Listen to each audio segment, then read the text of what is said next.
বারাসাত সংসদীয় এলাকার মানুষকে ধন্যবাদ জানাবো এবং আমার নেত্রী মমতা বন্দ্যোপাধ্যায় এবং অভিষেক বন্দ্যোপাধ্যায় সর্বভারতীয় তৃণমূল কংগ্রেস সাধারণ সম্পাদককে ধন্যবাদ জানাবো। নতুন করে কি ভাবনা আছে বারাসাতের জন্য? ভাবনা তো আমি প্রতিশ্রুতি আকারে এর আগেই সবার ঘরে ঘরে পৌঁছিয়ে দিয়েছি, সুতরাং সেগুলোতে সব কিছুই দেওয়া আছে। এবারে কাজ হবে মানুষের চাহিদা মতো এবং নাগরিক সমিতির যারা বিভিন্ন ওয়ার্ডে আছে তাদের চাহিদা মতো।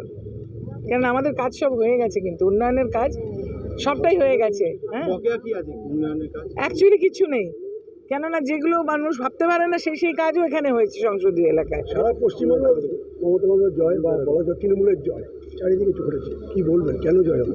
বলবো মানুষ ভীষণ সচেতন গণতন্ত্রে, এবং বাংলার মানুষ দেখেছে কি পরিশ্রম, কি নিরলস সাধনা করেছেন মমতা বন্দ্যোপাধ্যায়, তার সাথে সাথে অভিষেক বন্দ্যোপাধ্যায় এবং সকল কর্মীবৃন্দ। এটা সেই যে আমাদের পরিশ্রম, সেটা সার্থকতা।